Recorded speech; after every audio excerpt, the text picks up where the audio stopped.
Record to this computer. Thank you, David. Recording in progress. There, everything is... everything's sort of together for now. How many Buddhists does it take to run a broadcasting studio?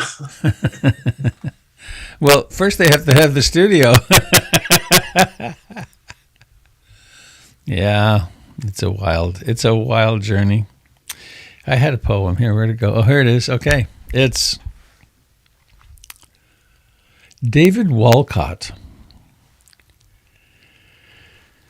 Collected poems 1948 to 1984. Give wine, give bread. Give back your heart to itself, to the stranger who has loved you all your life, whom you have ignored for another, who knows you by heart. Take down the love letters from the bookshelf, the photographs, the desperate notes. Peel your own image from the mirror. Sit, feast on your life. The time will come with elation. The time will come when, with elation, you will greet yourself arriving at your own door, in your own mirror, and each will smile at the other's welcome and say, sit here, eat. You will love again the stranger who was yourself.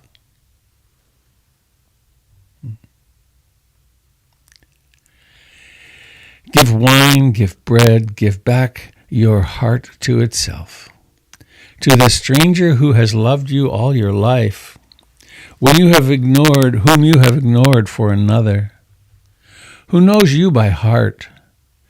Take down the love letters from the bookshelf and photographs, the separate notes, the desperate notes. Peel your own image from the mirror. Sit, feast on your life.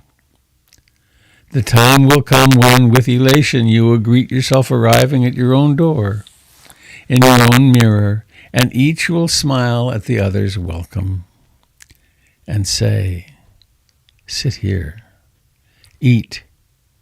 You will love again the stranger who was yourself.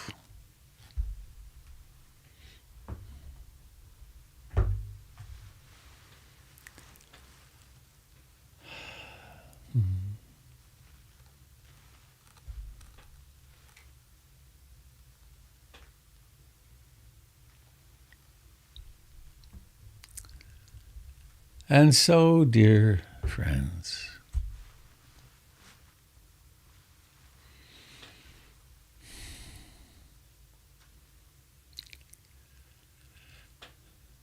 I noticed this morning when consciousness reappeared, the familiar bedroom,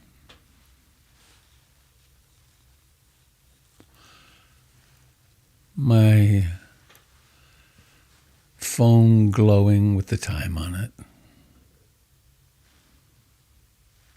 the dog snoring,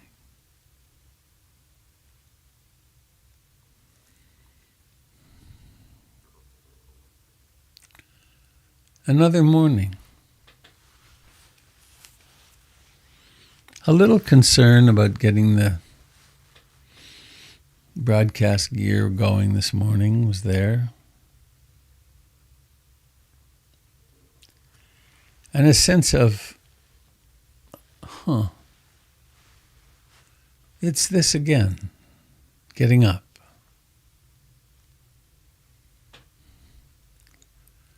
And then a thought came in, not an unfamiliar thought. But the thought is, I never arrive anywhere.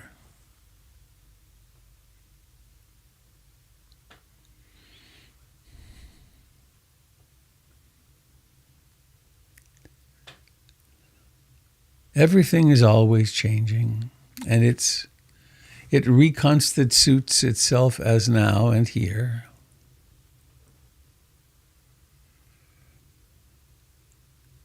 But historically, there's been a lot of effort to get it together, to arrive, to have the achievement, to have the experience, to finally drive a stake in the ground and say, well, I'm here. This is where I will set my permanent residence. And that thought then is whisked away, disappears.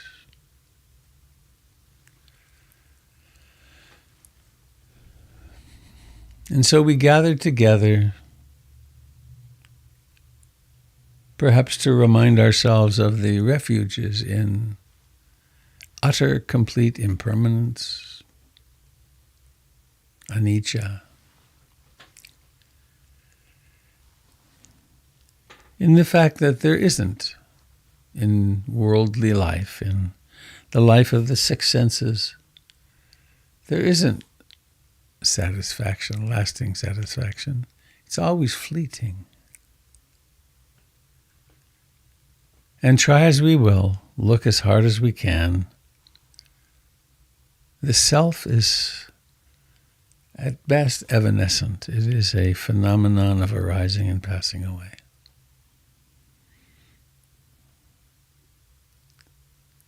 So what then are we? The one thing we can know is that this moment is as it is.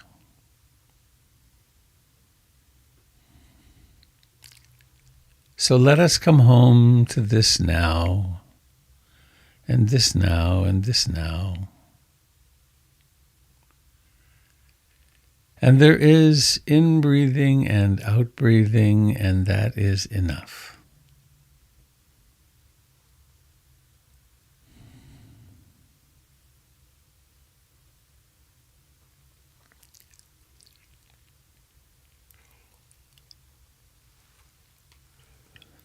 This in-breath is known intimately through sensations.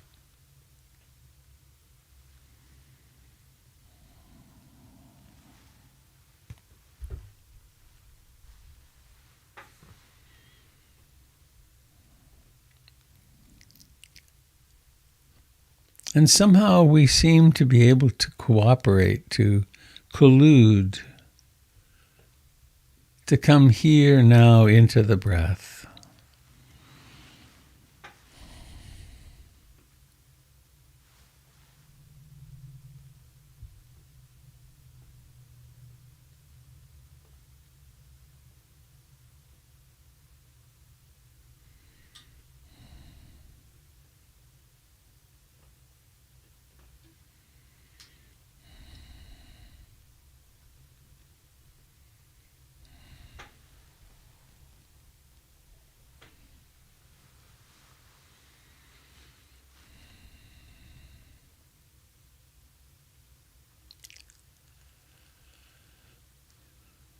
And in this sitting and breathing, the only destination is right here and now.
Each breath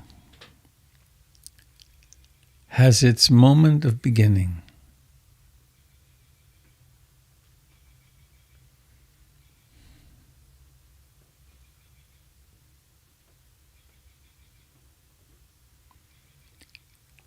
It breathes in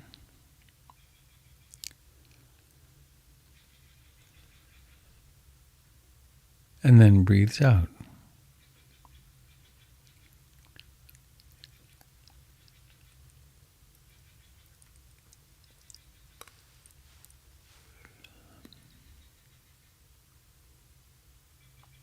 It ends.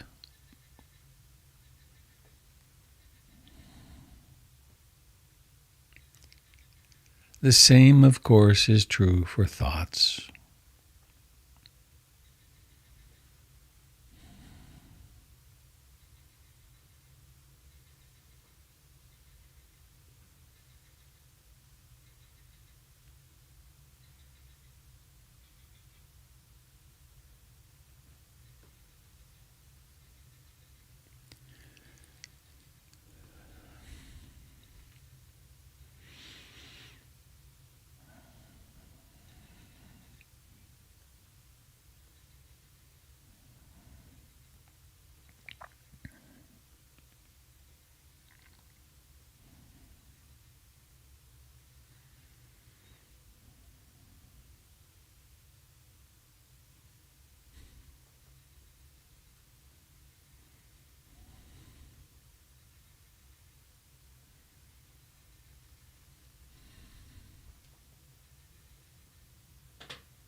The mind has such a strong propensity to creating fantasies.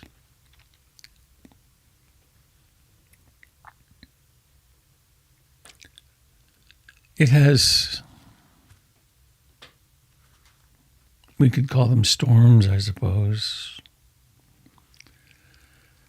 Storms of restlessness and agitation, worry, remorse, remembering old conversations and planning new ones,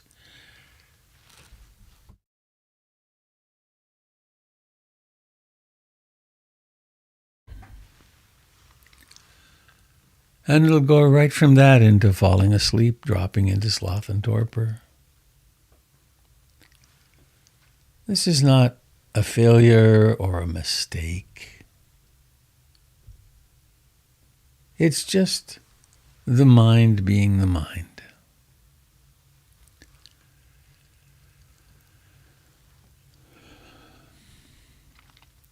It falls into wanting, craving, desiring, longing for, lusting after, leaning into a future where this desire, hope will become completed and there will be satisfaction. Or the opposite, the present moment will be experienced as unpleasant and worthy of attack, disliking.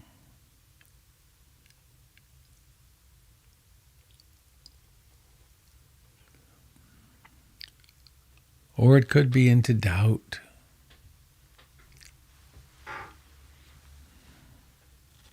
Doubt in oneself, doubt in the path. Doubt the confluence of conflicting beliefs and ideas.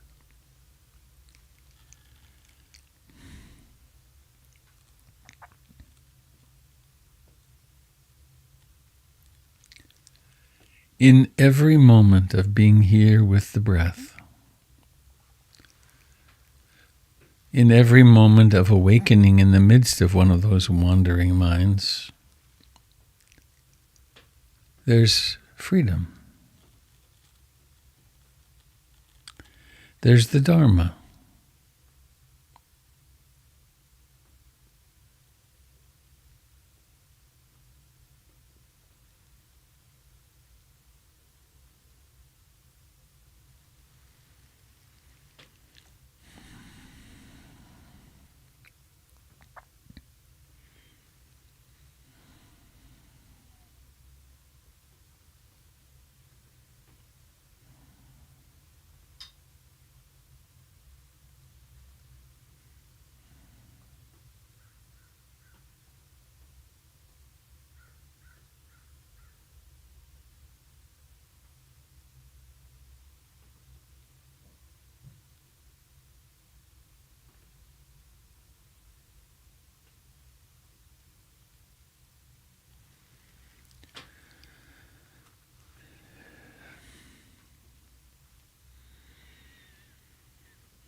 There is no destination aside from now.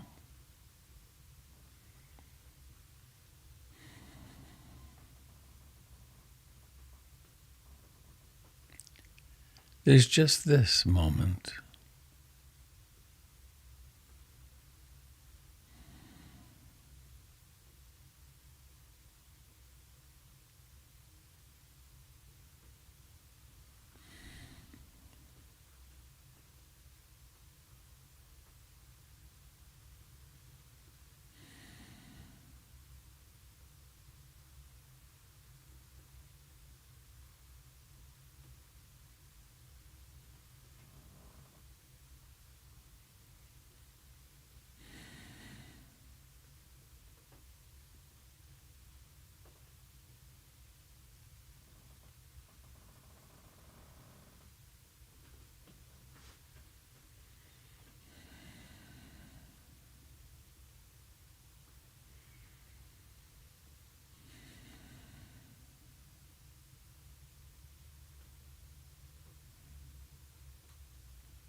And along with mindfulness,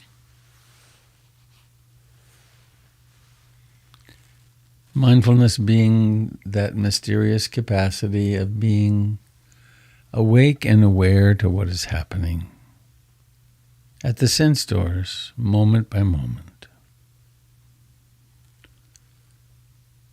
Along with mindfulness comes concentration, the ability to focus on one thing and for the mind to stay there in a stable fashion for a while.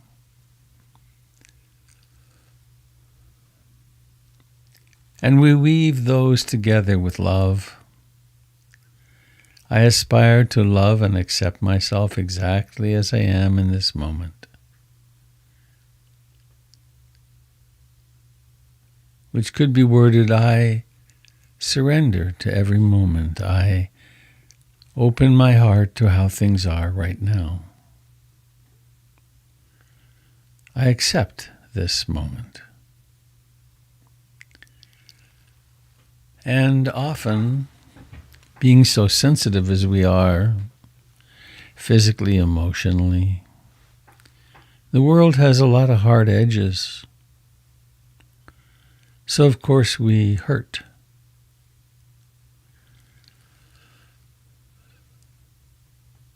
And so whenever we discover ourselves hurting, I aspire to hold myself in sweet compassion, to hold this sensitive, vulnerable being very kindly.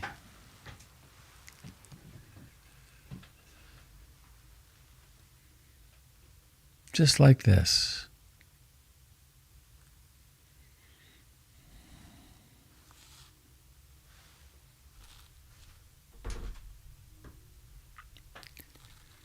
May all beings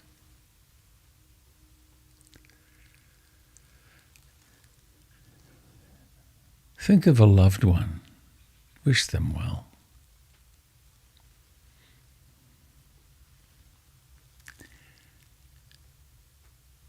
May my family members wake up and be free from suffering.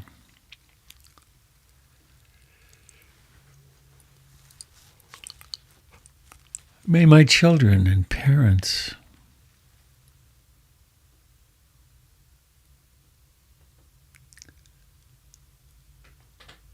encounter the Dharma in such a way they can really take it in.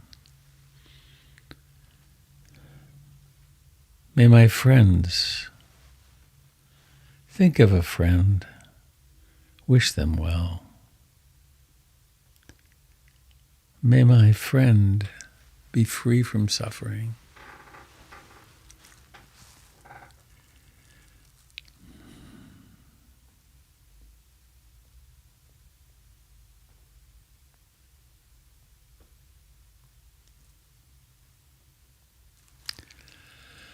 And we can't tell if this somehow magically affects our friend, but we know what it does to ourselves.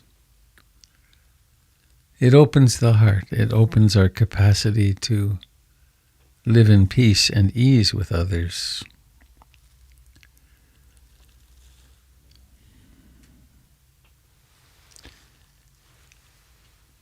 May all of our brothers and sisters who live in the air, who live in the trees, who live in the ground, on the ground, who run on hooves, who walk on feet, who slither, who burrow. May our amphibian friends,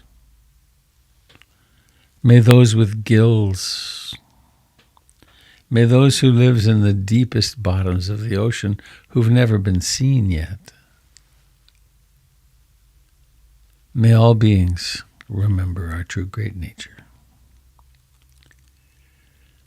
And in this way, it's sort of as though we dissolve into life, into being this mystery that we are, never arriving, but always being.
Well, dear friends,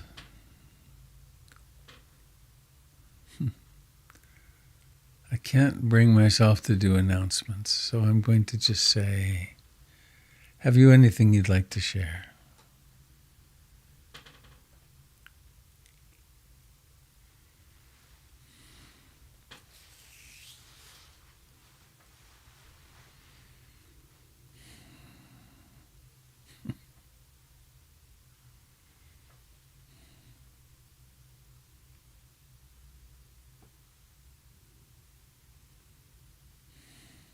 Good morning, Sangha. Good morning, Robert.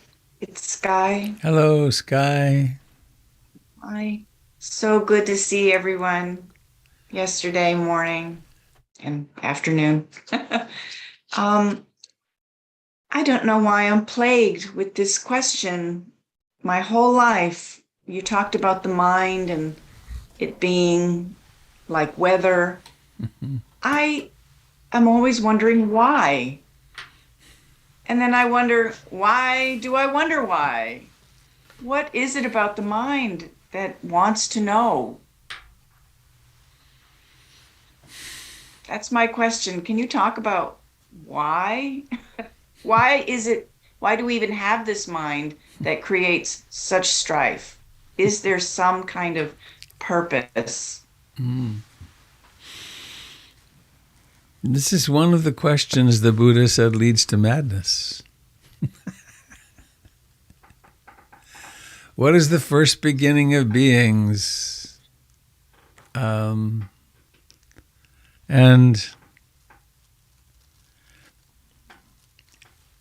how many years did you go to school so far? Oh, too many. Count them. 18. 18. I think at least 18. Right. So you have attended the temple of the worship of the rational mind for tens of thousands of hours. Oh, God. Right? And starting little, Yeah. really little. They taught I you was to sit. indoctrinated. And so there is the belief that if we could just understand why, we would be free. We would understand. If I could get it cognitively, I would have the answer. And it turns out that isn't true. Now, Shit. all those years of school that so many of us have done, have brought us things like steroid shots between L4 and L5 in my spine. They've brought us technology. They've brought us so many things. And it's an amazing capacity we have. But we never can find meaning through thinking. It's always just thinking. It's always a belief. But there is something else, isn't there? There is being awake. And it doesn't require thinking. So when those why thoughts and the frustration with the why thoughts arise, what to do? Hello. Hello, dear why thoughts. Thanks for sharing. But that's all. There is no why that way. At least I have never found a why, and I've more and more give up trying to find. I mean, it's so bizarre. You know, that little story I tell it long and I tell it short. You get born, you dance a lifetime, and then you disappear. Why? Who knows? It's a theory. And any answer to that is a theory, why God decided to do this. Well, that's an interesting idea. Who's this God person? Well, clearly it's my God in my book about God. And I have to eliminate you because you have a different book. It's madness. So there you are. That's my answer, as best I have it. As good as any. Mm-hmm. I think that's the part of that seeking and looking to end suffering through understanding. I know understanding has brought me compassion because I'm like, oh, this has happened for a reason, and somehow I find peace in that. But that is just the mind playing with itself? That thinking this happened for a reason is more of the why thinking. Yeah. Yep. It's as I understand it, it's not that things happen for a reason or not for a reason. They just happen.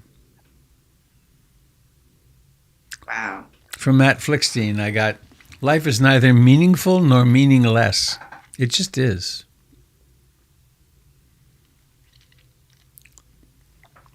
And we keep looking for, and there's all kinds of different ways we do it, that God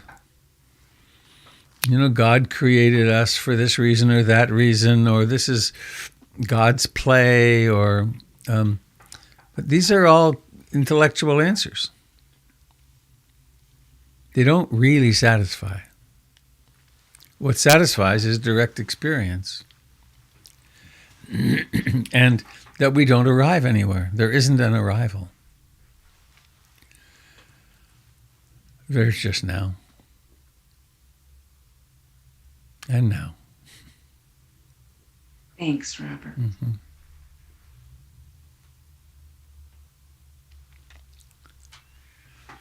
Morning, Sangha. It's Jessica. Hello, Jessica. Hi. I just had to laugh because in the midst of that wonderful starting question, a transformer blew in our neighborhood. So there was a life interruption. Boom. So literally fell offline. But it sounds like it was a nice back and forth. I can't find you here. Where are you? And I Did you just wave? wanted to share my gratitude once again to this Sangha online because yesterday being able to meet some folks in person, feeling like you knew folks, even though we hadn't been there. And I didn't get a chance to give Catherine's nodding, give her a hug and say hi. It also just really made me appreciate just how amazingly important seeing these faces in the morning and just having that support. And I had so many quick memories yesterday of just those moments from the very start of the pandemic through all of the craziness of just having people hear my story, hearing others, and just that weird, sense of oh my gosh, this electronic realm that I really, really resisted at the beginning has been such a lifeline. Dave Mayer, I think of you too, because one of these days I'll be on the East Coast and get a chance to meet you in person, or all of the dear friends in Canada. It's just mind-blowing. So thank you from the bottom of my heart. I mean, really, thank you.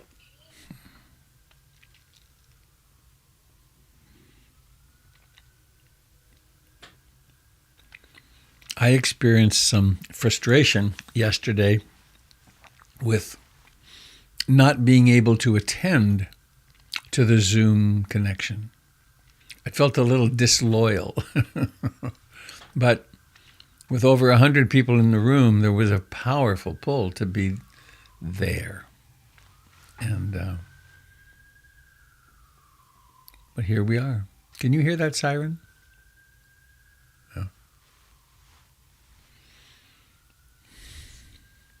Robert, it's Joy. Hi. Hello, Joy. Hi. I just have a question about guidance. Making decisions in the material world. Is there a way to that the? Well, I have a few things that I've done over the years. First off, is to remember a short quote from. Got a brain cancer diagnosis, and he knew he would die in a year and a half or so. Mm-hmm. So he quickly wrote 3 books. One of them was Back to One. He was using meditation in therapy very early. And he has a list, a chapter. All of life's real decisions are made on the basis of insufficient evidence. Huh. If there's enough evidence to decide, well, this is the one, then it isn't a real decision. It's kind of you can calculate it. It's true, and there's mathematics solutions and physics solutions, but real human questions, we never get to that way. So among things to do, classic things, make a list of pros and cons. Sit with it. Keep your lists under the Buddha or on your altar. if you have a really significant question and you just can't find a conclusion for it, something that I was taught a long time ago and I've done on a few occasions, is to really articulate the question very carefully. Maybe talk with somebody else to figure out what is the question. And then handwrite it in your best handwriting. And then let's say there's a decision that I have to make by next Monday.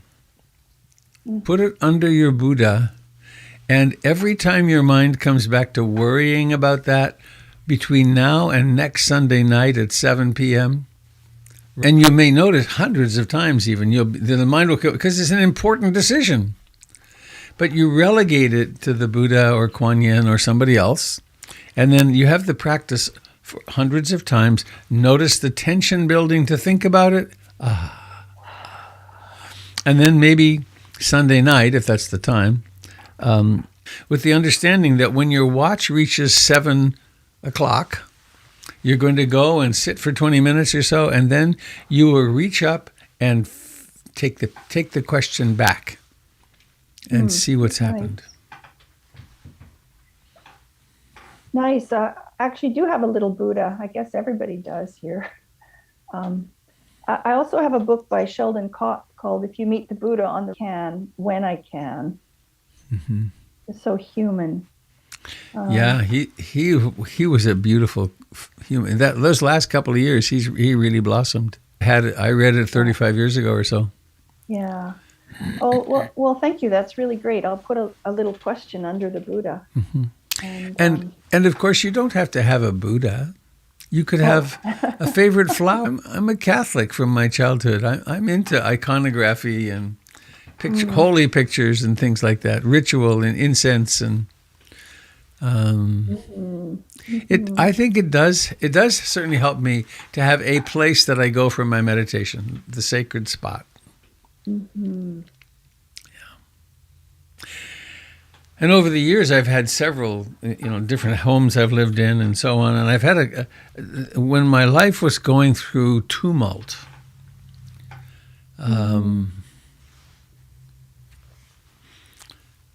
I've had a spot that I've gone to and then been intentionally opened up. It's like, okay, I'm willing to feel it now. Right? There's been lots of crying and raging done at my meditation spot. Being as conscious as I can. Yeah, the circumstances are so confusing, and it's always possible to do nothing, but that can be a problem too. Mm-hmm. Right. That's true. Certainly a problem with tooth decay. Practice could lead to good decisions in the outer world, which I'm convinced that's the case. Mm. And the essential strategy is stop worrying it. Stop trying to figure it out rationally.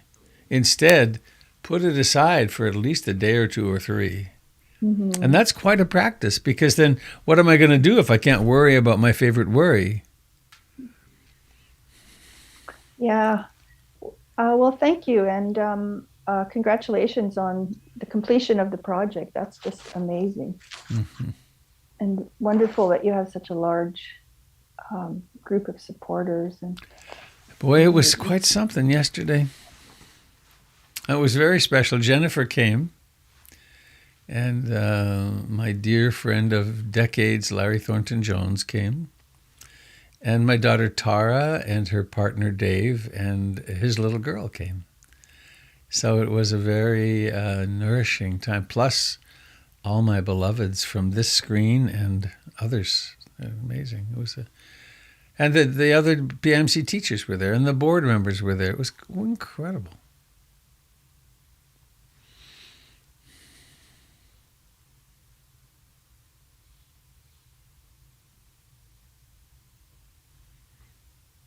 And today, I have a, quote, day off today.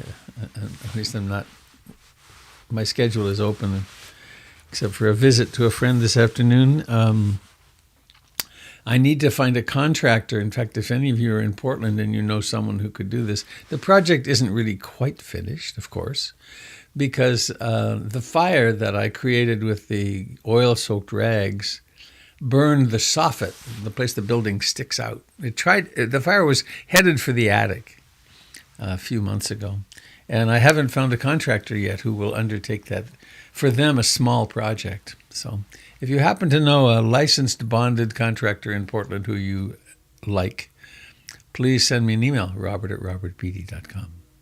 I think I have a line to a company that will do it today to at least get a bid.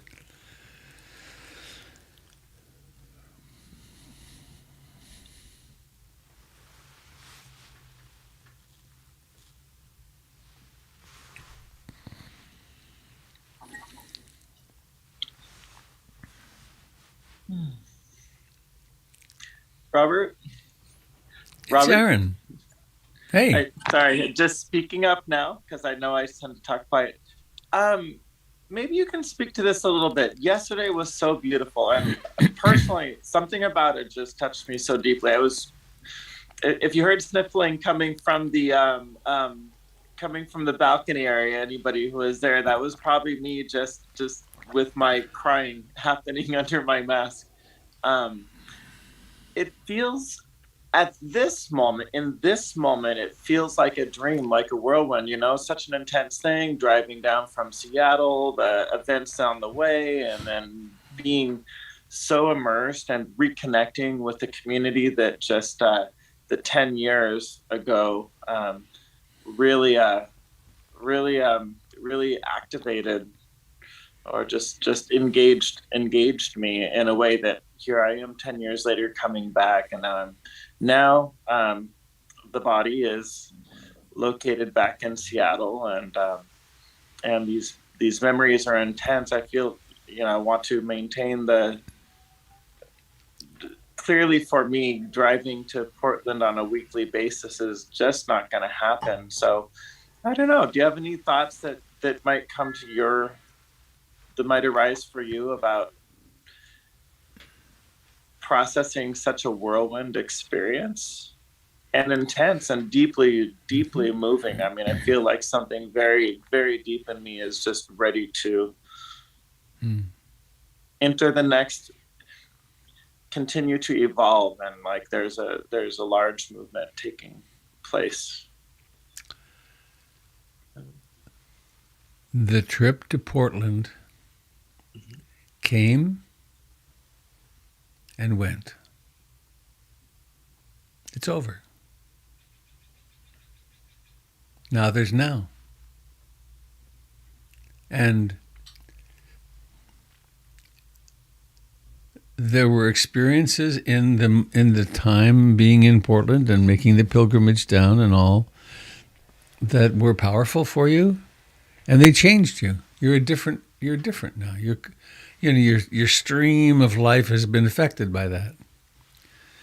And so there's no need to cling to it and try to make something of it and remember it. It's part of you. And then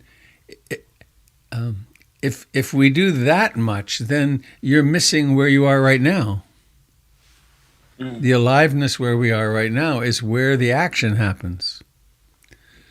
So that's what I mean about we never arrive. That wasn't the crowning moment of your life. It was a sweet experience for you, and it was wonderful to see you and the friend you were with, and now it's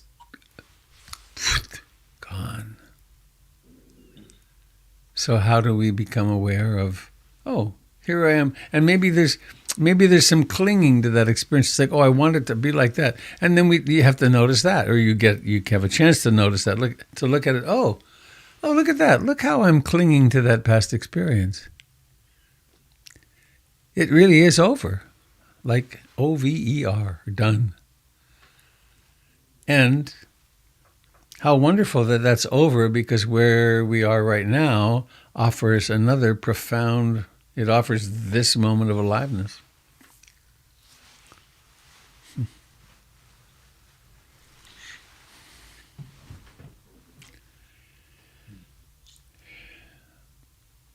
Thank you. Mhm. Yeah.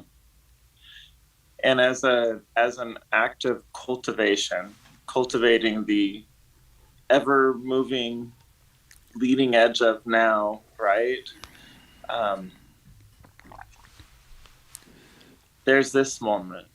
There's the next event of traveling and cultivation, and there's of course that's just a fantasy of the future in a way, right? Mhm. I don't know. I just want to be skillful about creating a life where I really bring out the best that I have to bring to others and just navigate as well as I can.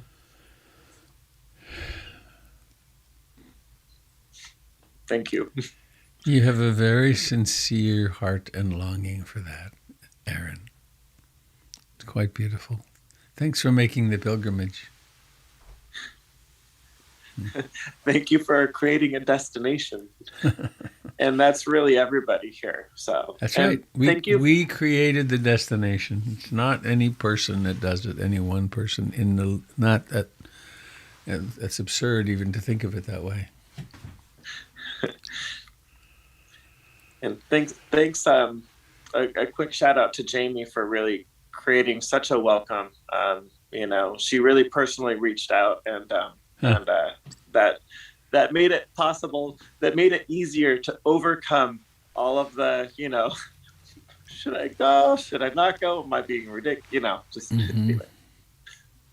It's a nice Thank picture of you everybody. that she has on her. Oh, there's a little heart. Nice. Uh,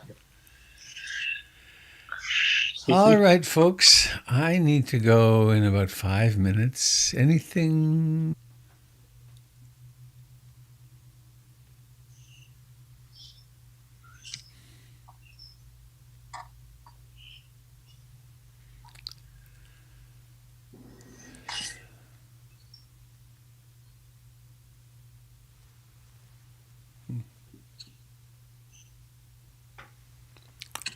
Well, let us sing our way home.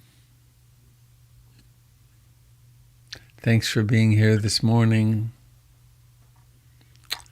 Very delightful to be with you. So comforting, so comfortable. So let's unmute if you wish, and we will create something very beautiful. May all beings receive all blessings. Bhavatu sabe mangalam. Bhavatu sabe mangalam. Bhavatu sabe mangalam. Sadhu, sadhu, sadhu. Shanti, shanti, shanti. Goodbye, dear ones. Goodbye, friends on Facebook. Thank you all. Thank I'll you. see if I can get the good camera to